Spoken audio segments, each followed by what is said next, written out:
Arganissima, New York. Your exotic skin, hair, and beauty source, and your one-stop shop for all your natural and organic skin and hair care, featuring authentic organic Moroccan oil and prickly pear seed oil and much more. Bringing you only the best, straight from the source and proudly produced in the USA. So what are you waiting for? Shop today at www.arganissima.com. Arganissima, New York. Your beauty is our duty. Arganissima, New York.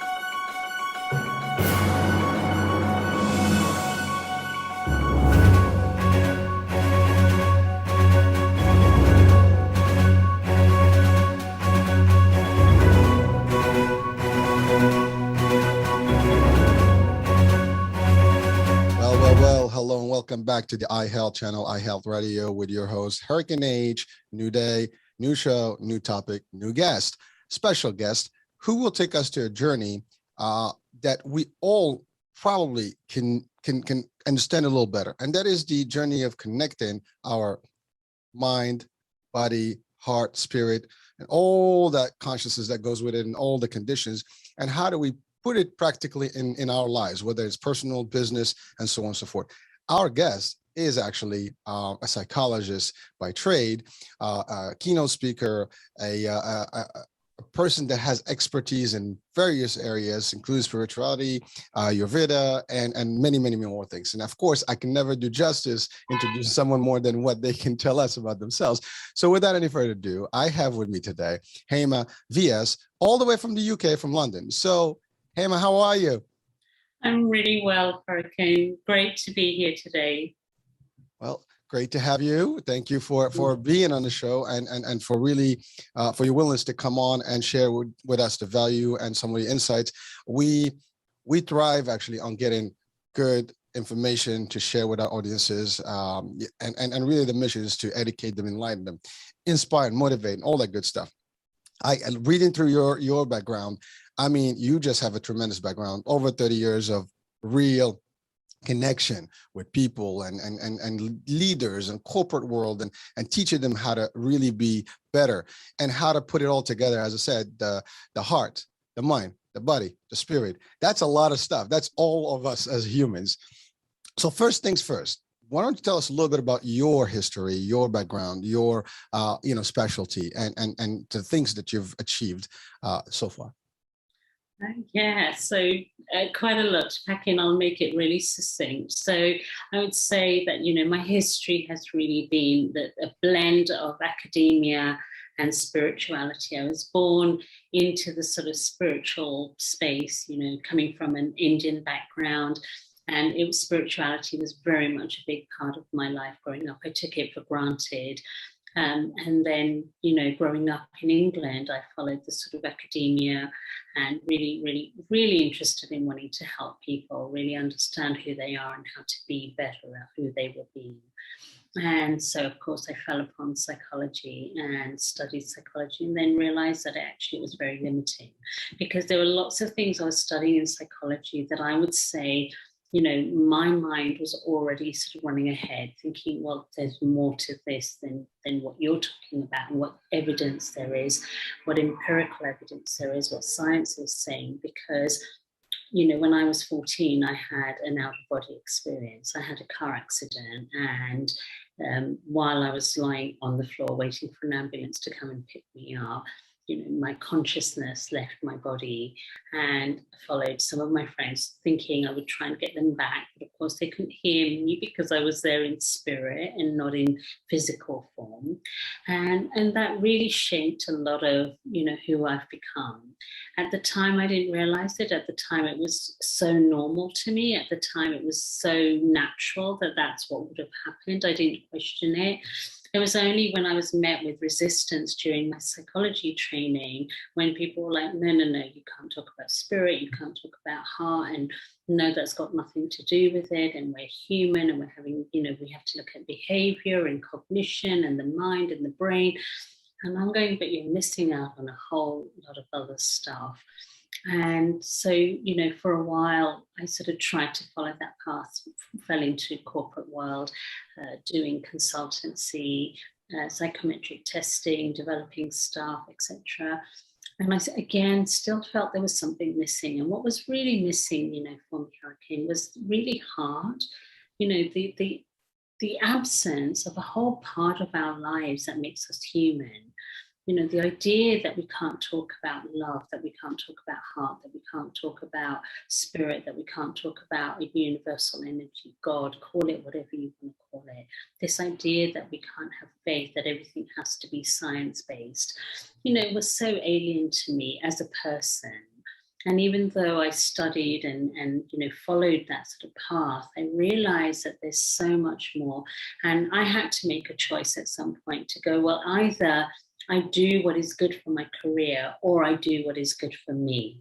And, that's a distinction. And that's what I now help people with. Really, really understanding that when I followed my heart, when I did what was good for me, I actually, became incredibly successful and loved every moment of what I was doing. So, it wasn't work anymore. Whereas before it was a lot of work, and it was a lot of work trying to fit in with, a paradigm that didn't really work for me, or fitting in with people who didn't see the world the way that I did. But when I expressed it in my way, they often agreed. And I'm like, but if you agree, why can't we talk about love? Why can't we talk about heart? Why can't we talk about these things that are intangible and yet so, so important? And so that was, the sort of what really, pushed me, and I keep on pushing myself now, constantly wanting to be creative, innovative, and really wanting to help bring people together, really understanding the heart energy, really understanding the interconnectedness of who we are and how we utilize that for a better world, not just business success, but success in every aspect of our lives. Well, thank you. So I want to just to take a minute and just kind of talk about this introduction. I mean, ultimately, early on, the accident experience was a big component of a change in your life. It took some time. You went through the education system. You went to psychology. Interestingly enough, you went to psychology and nothing else, which is I guess a branch that is unique in itself, because it does have a little bit of philosophy. There's some science. There's a lot of stuff, but also it might be sometimes potentially controversial or maybe resistant to religion and maybe other things, because it's the facts are different, right? And to your point, your background is a little bit more spiritual, and you've grown into that realm, and really put in the balance between the two, just within yourself. I think that is a challenge in itself, because you need to understand the connection first before you can even go there, and then it appears that you took a stand and had to make a choice as to which way do you lean. I mean, do I go just with, this is what I've learned, or maybe there's more to this, and let me see if I can go beyond and challenge the actual status quo, when you did. And here we are today, years later, with much more, improvements that you've brought to people's lives. But I wanted to also highlight the concept, because psychology is one science or one system, right? That defines things, humans in a particular way. And there's chemistry, there's all these things. And obviously it is a deep, and it's valid, and it works. But, there is the other portion of the world where there are people that are spiritual. There are different, beliefs. You mentioned God. I think anybody, whether they believe it or not, they have some sort of a belief in an entity that is beyond us, right? There is the energy. There is the, like, again, I made the joke the other day on one of the shows about the Greek mythology, the ghost in the machine, which you almost refer to as consciousness leaving your body, at that experience. So there is somebody running the show, and this is the actual avatar, right? So these concepts can sound sometimes very like cuckoo, or maybe, I mean, funny that I said that word, because psychology and cuckoo, I like a little bit of a almost a fun joke there. But the concept is like, when you start talking about this, people say, wait a minute. I think you've read so many books, you've gone to the other tangent, right? And what we do need to bring to the audience here is that there is the human, that's us. but there is beyond the human that we see. There is what controls this human. There's the connections. You mentioned about the heart, following your heart consciousness. Those are all elements that we need to understand better. So you obviously done that, and you've done a lot of corporate leadership training and individuals training and sessions, and you've spoken all over the world about these things. So let's break that down. So the human, let's define it under your perspective. How would you define an actual human connecting all these things? So I think as human beings, I think that we're unique. And I think that we all come here with our own unique destiny and our own blueprint of who we are, because what makes us unique is that we live in a world where, if you think about us as energy, I believe that we're made up of energy and information, and the uniqueness comes from our unique set of information. So, you and I we could literally be twins, and yet we would have such different experiences, because it's how we perceive the world, how we take in information, and how we relay that information, and what stories we turn that information into that makes us uniquely us, that makes us individual. So, there's a whole thing in psychology, nature versus nurture.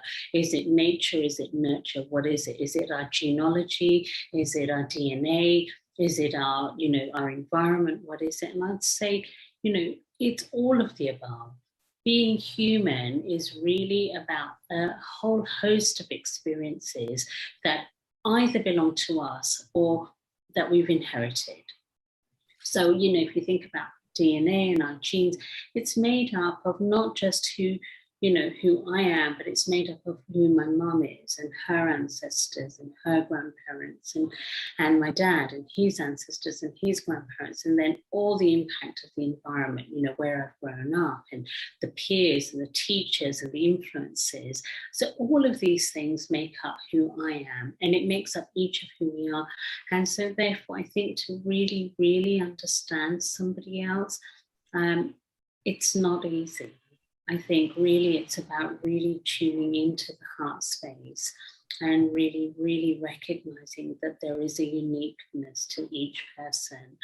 And when we really are able to do that, we're able to respect them so much more. We're able to give them, the kind of validity that they require in order to be seen, to be heard. And I think human beings are really here with a purpose. And part of that purpose for me, from my perspective, is to evolve. And evolution is not necessarily about success in the typical sense of the word. It's not just about being successful in our careers. It's about being successful as human beings.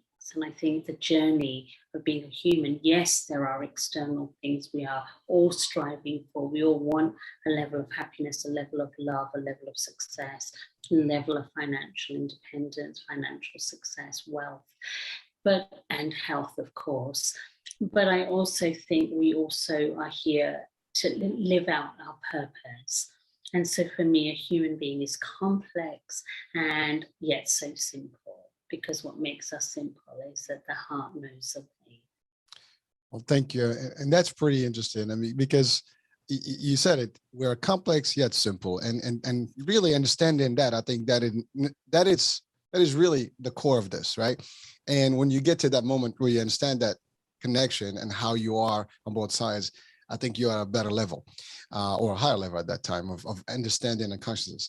So you being a psychologist, understanding how the mind works, how the people work and behavior and things like that, and then leaning towards this other component. And it's funny because as you were talking, I was thinking about a documentary I watched a long time ago by a Turkish writer.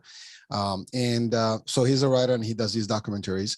Harun, I think that's his name. And I think the documentary was about 20 minutes, and it was called The Secret Beyond Matter.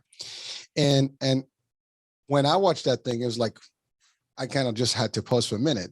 It almost reset my way of thinking about the world. And some people say like, well, wait a minute, you go into the extreme here. But, obviously I understand the rules of engagement in this world to a degree. And of course, there's so much that we need to learn more.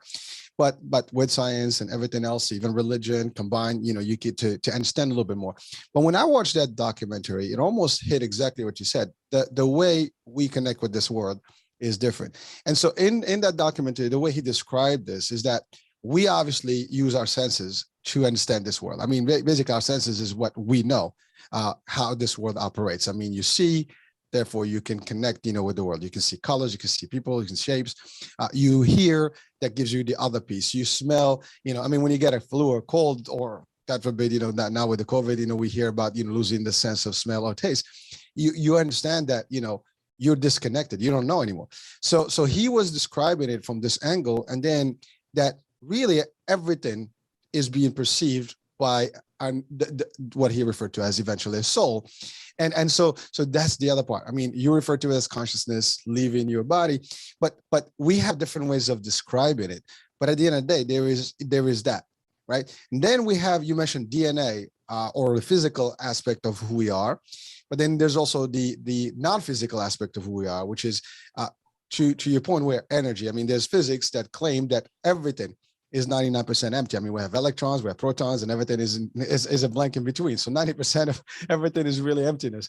So again, when you start putting all these concepts together, people say, well, I don't want to know all this. This is like too crazy. I just want to know that I live, I exist. This is my being. That's it. We go beyond this, and now we get into this whole world of understanding the dynamics. And that gets a little crazy. And well, crazy just because people don't, they define it. Sometimes we define crazy as things that we don't understand, because that's easy for us to label them that way and keep them that way. But sometimes we need to be able to open ourselves to hearing these things. Now, we don't have to accept it. We don't have to believe in it, but at least understanding it from a different angle. It's always good to know what's the other angle. Either you're going to accept it or refuse it, but that's okay. But now you know. So again, it was just interesting when you were talking, and I just connected to something that really affected me a long time ago when I saw that documentary. And to a degree, I kind of understand that concept, believe it or not. I see that value, because, when you sleep, for example, you are basically in a state of temporary death. Let's call it for what it is. At least that's how I define it.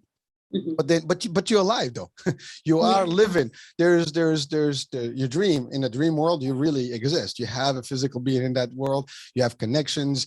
It feels so real that even there are studies that have been made where people that go, to sleep and they do these tests on them, they have almost reactions to things that they have in a dream in their body, including bruising and other things, right? So this is very complex, and most of the human mind will probably be like, that's too much information for me. I don't want to get to that point because it's going to confuse me.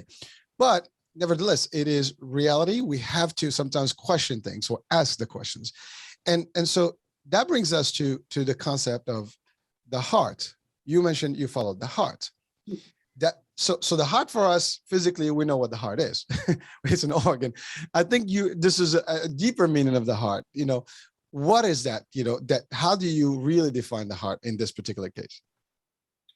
Yeah, I mean, great question. And, I agree with you, Hurricane. I think a lot of people, just like with everything in life, right? It's like we don't need to understand physics in order to understand, that a plane can take off.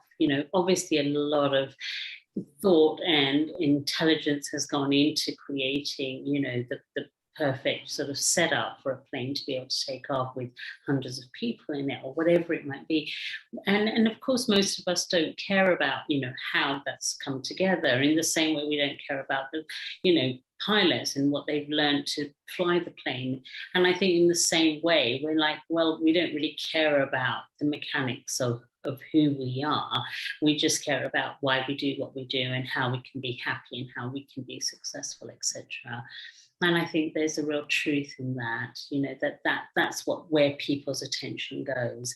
And so I think the reason why I talk about the heart the way that I do is because I do want people to understand that while we may not really particularly want to get involved in the fundamentals of, how these things work or why they work or if they work, that there's something about connecting with the heart energy that actually raises our consciousness, that takes us away from this idea that we are physical beings. If we are too cerebral, if we are too stuck in the physical, we live what I call a linear life. And that, A takes us to B, takes us to C, takes us to D. And now we recognize with quantum physics, for example, that, things aren't always linear and things exist outside of time and space. And so for me, there's a physical heart that exists in a linear space. And we know life as the past, the present, and the future. And then there is also the quantum heart, the spiritual heart, the true heart, which is really the space and place within us where the soul, where consciousness really resides, where we exist. Also, we exist in the physical realm, like you say, when we're sleeping, we're here, and anybody looking in on us would go, oh yeah, they're asleep in their bed, and yet we could be traveling all sorts of places. We could be dreaming about and feeling like we're really somewhere else or doing something or whatever it might be. And that's where we experience the non-linear. That's where we experience the quantum. And for me, that's what heart is. And the heart is that space that connects us both to the physical and connects us to the spiritual, connects us to the linear world that we live in, but also gives us the tools, the knowingness of how to connect to the non-linear aspect of ourselves, which is where, magic exists, where, inspiration exists, where creativity exists, where everything that, hasn't really yet been brought into life exist. And that's where we can bring into existence whatever it is that we want. We don't have to live in a linear world where there is struggle, where there is time, where there are limitations, where we are, limited by our capacities or limited by our experiences or limited by our thinking. The heart is a space where there is expansion, where we can be more creative, where we can create magic, where miracles exist. And really, if we really want a meaningful life, I think we need to be able to tap into the heart space, because we're not just here to live this life of, growing up and hopefully having a good home and, good education and getting a good job and meeting somebody, falling in love and having a family and repeating the whole cycle. That's not what we're here for. We're really here to thrive. We're here to flourish. We're here to evolve. And so the heart is a space that takes us between worlds and bridges the gap between who we are and who we can be, who we have been and who we can become. What we have done and what we can do, that is beyond time and space. Well, thank you. And so that leads us to the next question. And so how do we, or at least in your experience, how do you help people tap into the quantum heart, the real, connection? Because it sounds intriguing, but for people like, well, I don't know how to do that. I just know that I have these, template lifestyles that I just know that that's how it's supposed to work. We all go to school. We all have to get a job. We, to your point, family, this, that, and that's living the life. But sometimes people also would define, what you are referring to maybe as intuition, as a feeling, as inclination, but people don't really define it well, and they don't know how to get into it. Sometimes you feel something and you just say, you know what, my gut feeling says this. There is that like almost a aha moment, like this is it. This is no more for me. I'm going to do whatever it takes, and I'm moving, I'm changing. But how do you help someone really get in within and extract that, get into that deep level where, like, they're not just shallow, but they're really in the depth here, and oh, this is a whole new world. It's like the Matrix, right? Coming out of, to the real world. So how do you help people? And is that even a possibility? Yeah. Great question. Great question. So I would say that, of course, it's a possibility. And so a lot of my life work has been about that. And, as I've evolved and as I've helped so many people over the years, I've got better and better at getting people there quicker and quicker. So once upon a time, I would have said it's a real process. I still would say it's a process. But I think the first thing that needs to happen is a shift in perspective. And that's where education and information comes into play. As I said before, when you asked me to define being human, it's about being energy and information. And it's about how we interpret that information, how we turn that information into stories.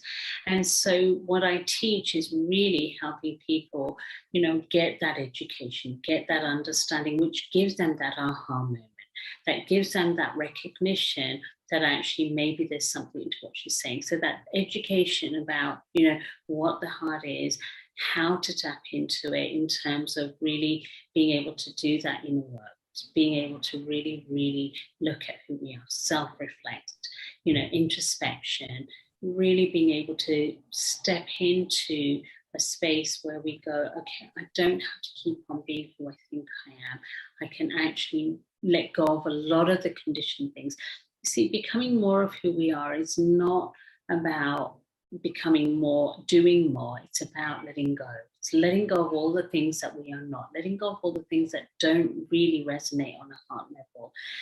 Really being able to understand when the heart is in tune and when it's not. Being able to go inside of ourselves and, through meditation, through yoga, through being in nature, different practices like journaling, learning the art of dreaming, learning the art of fantasy, how to use our imagination. There's so many tools. When we get that education that gives us a shift in perspective, that we are more than we think we are, and we are more than simply our past experiences and more than our physical presence, then I think we're able to then really, really be able to feel the subtlety of when we're in our hearts and when we're not. And it is a process in the sense that you have to go through a journey of letting go and a journey of clearing up the old debris, clearing out all thoughts, feelings, memories, and not just compartmentalizing. You see, as human beings, Hurricane, I really believe that the reason why we've disconnected a lot from the heart, even the most beautiful, heartfelt people, sometimes struggle to really, really be in their heart. And I think it's because we've learned to compartmentalize. Everything is, it's like, okay, pull yourself together. You might be having a bad day, but now you're going to be doing this show. So put everything else aside. And we don't know how to be real. So one of the things that I teach is that level of authenticity. So, all the things that really go into becoming a great leader is really about how we are better people, how we become better human beings. And for me, all of the qualities that connect us with our heart are the qualities that make us great leaders, are the qualities that make us happier, are the qualities that allow us to be more successful and more prosperous. And so how I get people to do that is really, first and foremost, education, and then the tools, like teaching them the, aspects of meditation, not just meditation as something to go off and do to manage stress, but to really utilize meditation as a really incredible, powerful tool, and how to use that to really step back into your heart. Because stepping into your heart is an everyday occurrence. We just don't stay there. We jump straight out and go straight into our head with the world of doing. And it's about coming back into how we learn to be and be in that moment and be in our hearts. Okay, thank you. So that actually, leads me to this concept here. You're helping people. First of all, there's got to be a willingness for folks to be helped, because again, you can't help people that don't want to be helped, right? Absolutely. But also there are not stigmas. I think there are stigmas to all this, but there's also influences. Let's call it for what they are. The influences to the upbringing of each and everybody, right? And every person somehow, somewhere, have learned some taboos, and based on whatever their culture, their religion, there could be a lot of resistance. in terms of really getting into this. I don't care what religion it is that we belong to. Mhm. There's always that science, religion, and the unknown. And believe it or not, in some religions, they all can connect and be coherent. But a lot of people don't even know that, or don't know how to transit from one to the other, or even connecting the dots between all those components. But you are dealing with humans, trying to help them, but there's so much baggage with them in terms of like what they carry in, and everybody, whether it's from what they hear in the news, what they've been taught at school, what they've been taught at home, or their religious, organizations. But that's all, something that you have to like almost peel out to get in, because, or at least I show them that it can all exist or coexist without a problem. But that's a big challenge. It's overwhelming. How I mean, first of all, have you experienced that? Is that real? And how do you deal with that? Absolutely, it's real. Absolutely. Because we all come with this sense that who we think we are is who we think we are.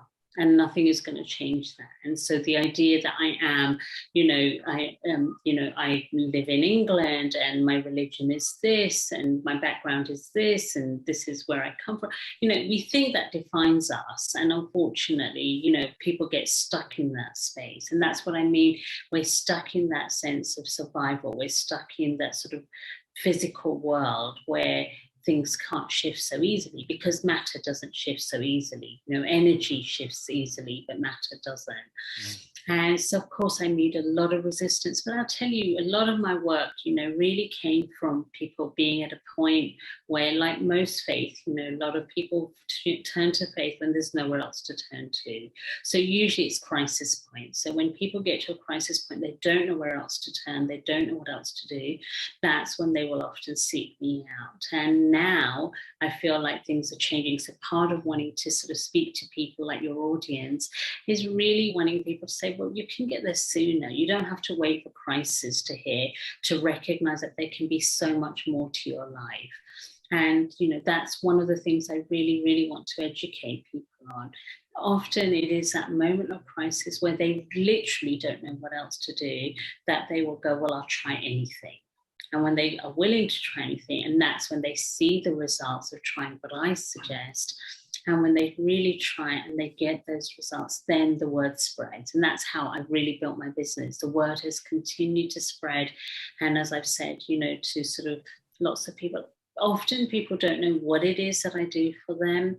I know what it is. I can name it. I help them declutter. I help them declutter and let go of the baggage, let go of their old conditioned thoughts, feelings, and beliefs. So, I studied hypnotherapy and I used to work using that as a tool. So very similar to meditation.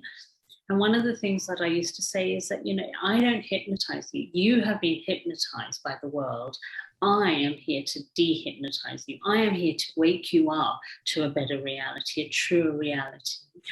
And so that's really the sort of job that I'm doing. But the resistance is there, and especially in groups. You can imagine, in a corporate setting, because there's somebody who really believes in it, a leader who believes in it, and they want it for the team, and there's a lot of resistance and they're not really there.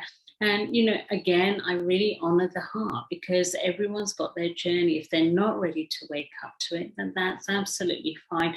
I have no doubt that they will. And I've seen this again and again and again. I've had people who are like, no, you're not for me. I don't believe this. I don't agree, or whatever. And years later, they are speaking my language and they're literally saying what I would have said to them years ago. And so I love it when I see that. Years ago, I remember, university, you cannot talk about the heart. What do you mean that the mind and body are one? No, they're two separate. What's more important, the mind or the body? And it's like, no, they're one. They're absolutely one. And of course, they wouldn't agree with me. The lecturers didn't agree with me, marked me down. Luckily, I had the power of my own conviction to sort of follow through with what I believed. And that's what I'm finding, that in 10 years, 20 years in a hurricane, I genuinely believe everybody will be speaking about this as if it's a non-event. I think people will be speaking about heart in business as if it's absolutely the norm. And they're going to look back at decades gone by going, did people not get it? I really believe that they're going to be saying that. And I look forward to that day.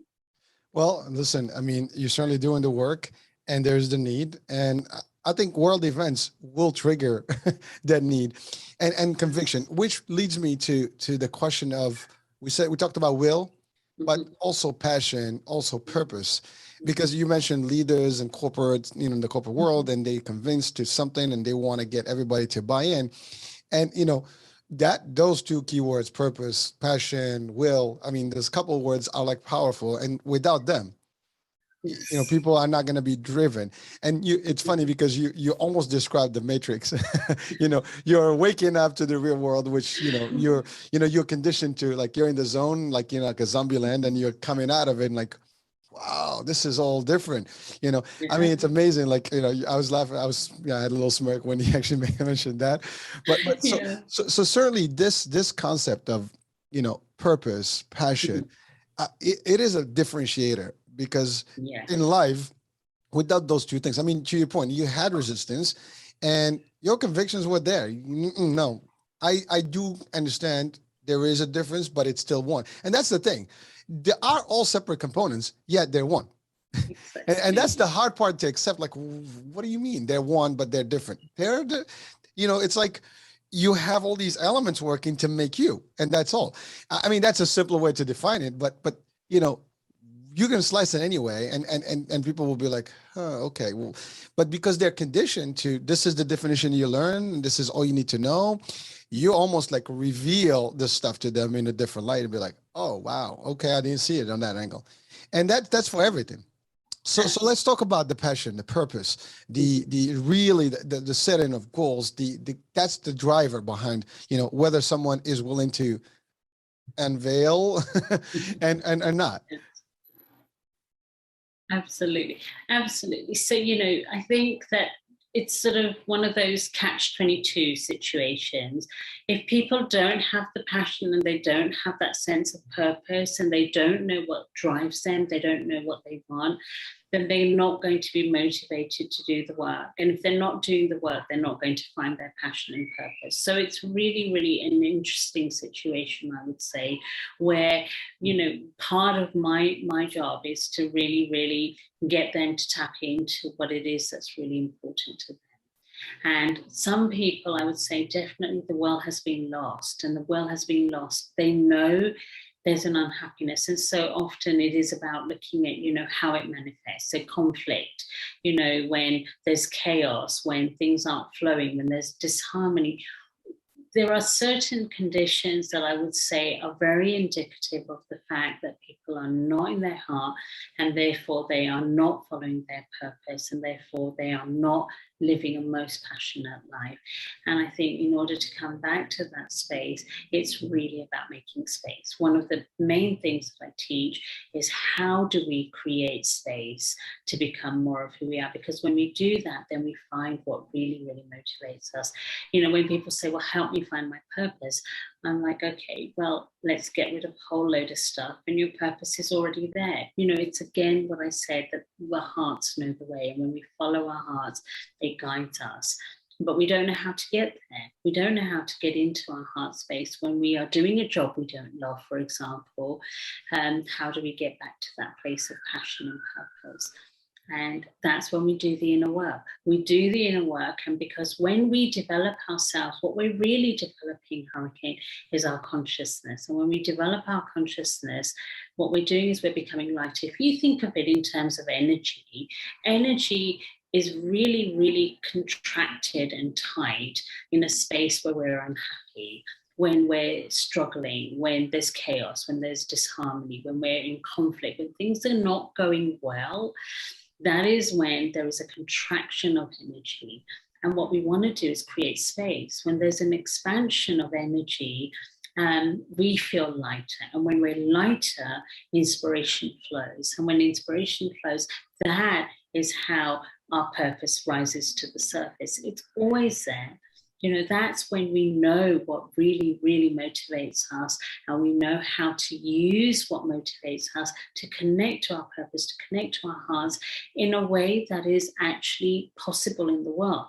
Because we do live in a physical world. So we can't all be just sitting like monks in a little cave in the middle of a, mountain somewhere and just omming. So that's not what I'm about. When people sort of think about what I do, they think that's what I'm about. It's like, no, I'm here to help you live your best life here on this earth, on this planet, and be successful. And, if you really want to be happy and successful, don't do a job just because it pays the rent or it pays the bills or it pays the mortgage. Do it because you love it. How can we all do what we love and yet keep functioning as a society? And that's where I think the heart energy comes into it. For me, it's about the fact that the heart is connected to each and every living organism. The heart is connected to every aspect of life. And when our hearts are completely aligned with our mind, with our body, and when we're truly living from a heart space, we know how we can do something to be of service to the world, to get our financial needs met, our emotional needs met, our physical needs met, and still live with that space and place within us where there is passion, where there is will, where there is passion and power and purpose. And that is, why I'm so, like motivated to share about the heart space and to share about the heart energy, because I do believe we have within us a blueprint of how we can all be successful, we can all thrive, how we can all live with passion and purpose. And really, really find, that sense of prosperity in the world without depleting the world of its resources, without having to trample over other people, without having to, manipulate or coerce, or without having to kill off, aspects of the world unnecessarily in an unhealthy way, an unconscious way. We can do that. Passion and purpose is what we really live for. That's how it helps. That's how we evolve. That's how we find our joy. That's how we are of service and also receive that service from the universe. But I think that all exists within our hearts, and it's about clearing out the debris of what we don't want and who we are not, in order to find out who we are and what we do want and what is going to really give us the best life possible. Wow. Well, that's pretty deep and pretty, I guess, concentrated, content there, because it is really, the core of things. I think one of the words you mentioned there is that, well, at least the ideas that you mentioned, that is very strong, is that we work, we do things, but sometimes, to your point, we just do them because it's just routine and we do it for the wrong reasons. And I mean, we all know this saying that, that's pretty common, where you never work a day if you do what you love. But you got to get to that stage to be able to realize that this is not for me. Yes, the change is going to be difficult and stuff, which now takes me to the idea of trust. And I think that's a big component. People sometimes don't trust the system. They don't trust themselves, or they are almost conditioned not to believe in themselves well enough, or everything around them to help them. Your concept, by getting them to dive into their true heart, will help them, I guess, almost be transparent, have some transparency on the real thing, and be able to really come up to raise to the occasion and make it happen. So what do you say to the trust truth, factor? Yeah, I think that's what's lost in the world, and again, that comes from a disconnect from the heart. Because if we're only operating at one level of what we're capable of, and we're not really connecting with another deeper level and really connecting with that heart space, then I think that, the trust erodes. Because if you think about it, as human beings, we've learned to rely on our senses, on sight, sound, smell, touch, feel, so we rely on these things. And of course, there is an element of intuition, which we all have, and that instinct that we all have. Mm-hmm. But ultimately, that's what we're relying on. And I would say that there is a lot of scientific evidence now that there is a connection to heart where there is a communication about what is true, regardless of what our senses tell us. And so, we pick up on, I think there's an organization, probably some of your audience might have heard, you might have heard of Heart Math, and they have done a lot of experiments on heart energy. And one of the things that I found fascinating, which is, very much in line with what I've always believed and known, which is that the mind will pick up on an image, but the heart picks up on it a lot sooner. So the heart picks up on it even before the image is on the computer screen, and the mind picks up on it just literally a few seconds later, but it's still a few seconds later. Now you translate that into the real world, and what that means is that, the heart is picking up on communication long before it's communicated. So I am picking up on what you're feeling even before you say it, and sometimes picking up on what you're not saying. And so there's so much in the world where there is, so much has been compartmentalized. We're not giving full information. We're giving half-truths. And all of this has eroded trust. And in business, that has particularly had a negative impact. You see, I think people lose a connection to their own purpose and why they're doing something, even if they love what they're doing or did love what they were doing, if there isn't that transparent communication. And that's where trust gets eroded. How do we build that trust? We start recognizing that the heart is communicating that truth. Therefore, we owe it to ourselves and therefore other people around us to be more transparent, to be more truthful. And that means sometimes owning the truth ourselves, because it's not that people aren't always truthful. I think that, certainly in my line of work, they don't even know what the truth is. Often people come to me and they'll say, oh, all of this is fine in my life. I just need you to help me with this one particular situation, this conflict that I have with this coworker or, this team member or whatever it might be.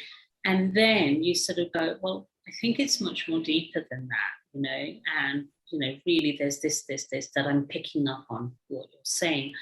And when they stop and think about it, like I say, at first there might be resistance. They don't want to really hear it. They want to compartmentalize. I only want to deal with this one problem. And that's why I say, well, no, I want to look at the holistic aspect of it, because there's something more here. And when they really, really allow themselves to go there and are able to be honest with themselves, yeah, there's a problem there. There's a problem with the structure of the company or the culture of the company or whatever it might be, or leadership or whatever it might be. Then there's an openness, and then there is trust. Ultimately, it's trust in themselves.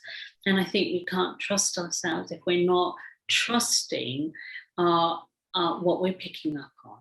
And in order to trust what we're picking up on, we have to become extrasensory. So it's not just the 5, 6 senses, it's that sense of not just a feeling, not just the instinct, not just the intuition, not just the logic, not just the facts, not just what we see, but really tuning into that which is intangible, something that is beyond conscious awareness.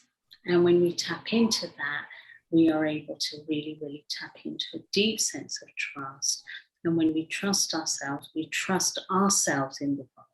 And it doesn't matter if certain situations or people cannot be trusted, because ultimately it's about learning to trust ourselves. And that's something that is so, so key to being successful in all aspects of our lives. Well, thank you for that. And as I'm reflecting on your words, I'm thinking about, you mentioned the business world, which I actually belong to. I'm actually in the corporate world. And one of the things that you really highlighted there is that the lack of transparency, or because of an ideology of leadership, or because sometimes companies, they have their secret, sauce that is run by the top, or, the senior staff, but there's not enough clarity and really crisp messaging to the team. So it affects all their like the spirit, their way, the innovation, which we'll talk about in a second, about the power of creativity here, and just how to, creative thinking, things like that. People are inhibited when they don't see that that the company is as clear. And in the similarly in society today, with everything that's going on, we hear in the news, you don't know who says the truth, what's going on, what's real, what's not real. And everybody's like, almost like, having a little bit of a guard up to just for everything. And whether it's in the world or in just the society we live in, it's almost a similar trend. And people now are almost like, barricaded. They just don't want to know, or they're afraid to put the guards down, and then it's over. But I think I've seen this in the corporate world, where some leaders, they have full transparency. When you want to do something, you want to explain the clear, process of what we're doing and why and what the rationale is. And then people have to buy in. And now they buy in through their own conviction, and they're like ready. Now they might refuse, they may not agree, and that's one thing, and they make a choice. That's great. But sometimes you don't have that. And I think that's a big problem in the business world in general, where only the few know what the picture is, and that's like it's a need to know basis, or you're not your pay grade. But I personally do not believe in that concept. I believe that when I present a proposition or a project or anything, this is the reason, this is why, and yeah, it might have some reaction, some stuff, but you need to understand why we're doing things and why I need you to do these things, and you want to buy the buy-in literally from them. And that's a different concept. And some people don't know how to do that. And in general, unless they tap into the reality of things and understanding how to get into that core heart and delivering, it is not easy. And a lot of people like that, even at the highest levels. And unfortunately, and again, I'm sure in your experience, you've seen that. And probably that's why you are helping some of these groups to transform that, to change that. So go ahead. Sorry. Absolutely. I was just going to say that, if we want real people to work for us and with us, and we want them to be on board with the vision, whether it's a project, whether it's, the goal of the company, whatever it might be, I think we have to humanize them, really, really see that they are human beings. And the way to do that is to not feel like there's this, hierarchy and a need to know, and the lack of transparency, and just do your job because I say so. It's like with children. When you say do it because I say so, because I'm your parent, I'm the adult, it's like, that's not a way to be, It's like really, really respecting the fact that, and not everybody will want to know, but it's not about whether we're just being really honest and telling everybody everything. It's about the fact that we're willing to. If somebody asks, we should be willing to be able to say honestly and openly what is going on.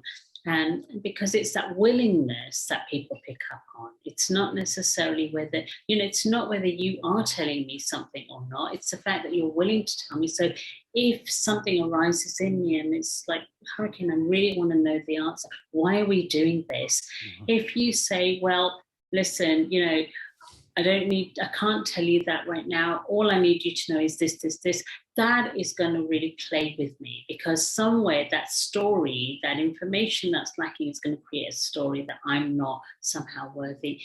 And that is going to demoralize me. And that's what leaders need to recognize, that, they are demoralizing the staff because there is this hierarchy, because there's this arrogance, and that needs to come down. Those walls need to come down, and we need to recognize the importance of what people are feeling on a heart level that is beyond even conscious awareness. If you ask them, are they unhappy? No. But if you look at what happens over time in an organization where there isn't that transparency, it is that lack of humanizing that I think that creates a sort of lack of, that morale, and therefore productivity, and therefore creativity, and therefore innovation. So, just wanted to add. No, thank you. And it's funny because I had thought about this for so long. I mean, being in the leadership role and the corporate for many years, at the end of the day, everybody that works for anyone, any company, or even if you have your own business, at the end of the day, it is a business, right? And businesses are not created to be, even the not-for-profits are for profits. Let's call it for what it is. They just don't call it a profit. They just don't have dividends, right? Yes, exactly. But you're not in business to lose money. So any secrets that you're going to have, are not going to get you any results more than what it is. People are not stupid. They know that they work, for a living.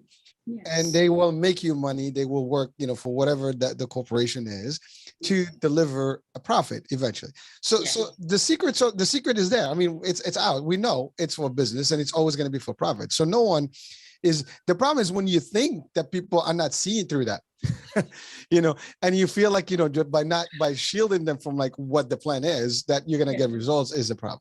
If we are clear, say, listen, guys, we need to hit this target to be able to be profitable so we can grow and make money.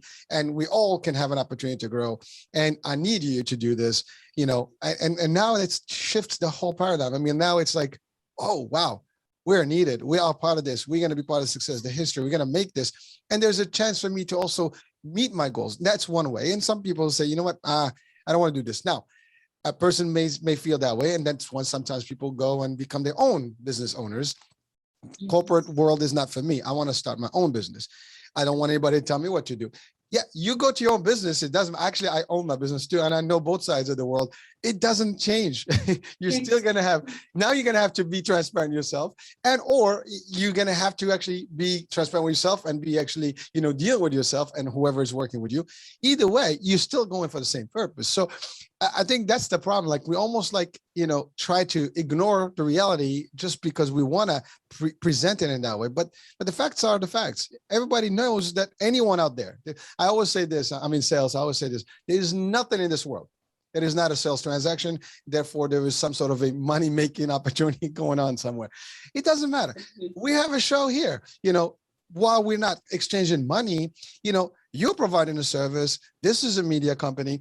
These are businesses, it's, the mission is one thing, but at the end of the day, our time is valuable. Everybody's time is valuable. Even when someone is listening, this is valuable thing that they can use to their own, merits. So I think that's where the psychology of this thing is amazing, where, you gotta get in there, figure out how to be out, with the teams, with the people, and get them to see the value.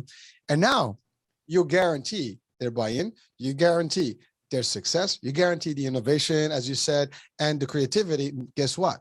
More profit, more success. But if you don't do that, I mean, I've seen companies, in your case, you work with corporate leadership to develop these programs so you can elevate those companies and their staffing to the next level. That's great. I mean, that's actually where we need to be. And unfortunately, not everybody's seeing it that way. Sometimes it's cost. I mean, you invest a little bit of time and money and you'll get a lot more. Some people don't train enough people because they think that that's taken away from them. I'd rather spend some more time in training and get them out there, to do whatever they have to do. They'll be better at what they're doing. And again, if they buy the vision, they'll always be supporting it. If they don't buy the vision, I don't care who, what, where, whether it's a society or business is the same.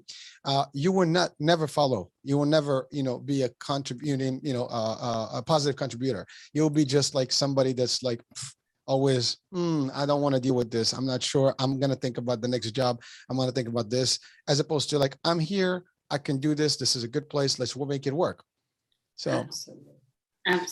Sorry, I had to go into that because it was interesting when you talked about that concept. It just triggered all that stuff. Absolutely. Well, we're in sync with our thinking, and it's so true. And I think that's a short-sightedness of some people, some organizations, some leaders, and some businesses. It is short-sighted because there's now such a growing sort of number of evidence that shows that people are more productive when they're happier, and they're happier when they feel inclusive, when they're included in the vision, included in the information, and included in the dream, if you like, and really, how do you do that? You make sure that they do feel valued for what they bring to the space, and they get what they need. And like I say, not everybody's going to want that, but if they are getting that, they're not going to be going, right, I want to think about the next job, I want to move on. So there's something to be said for that for sure. Well, listen, this hour has actually, I'm looking at the time, and we've hit the hour mark already. It went quick, and to be honest with you, it was just all positive value here.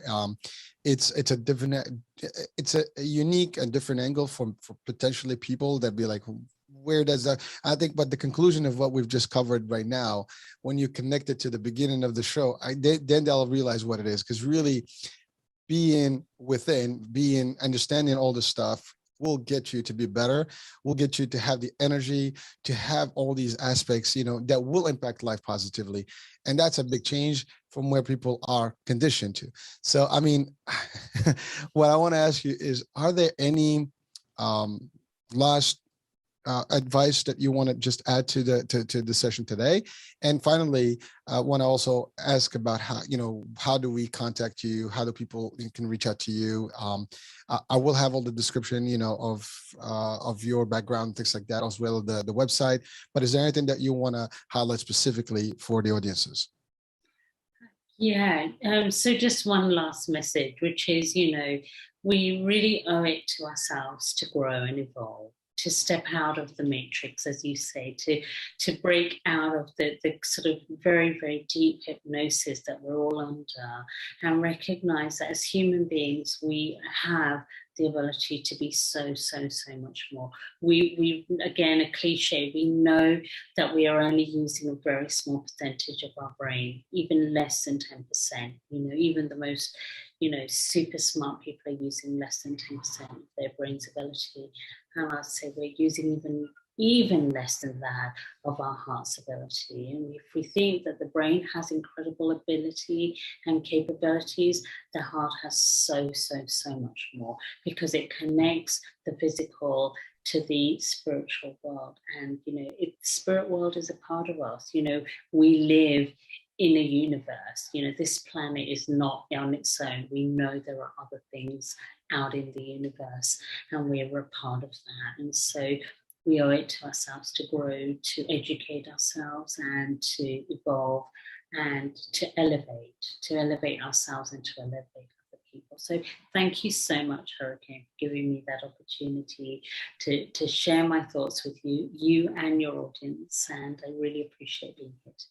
No, thank you. I mean, you're taking the time, and I know there's a time difference, and it's getting later there. And but yeah, this is all in good, intent, good faith, and it's really to share the value, and also to share your services. I mean, you are available, I guess, for to work with people, to share these things. People can reach out to you. Your website is www.hema.vyas.com, right?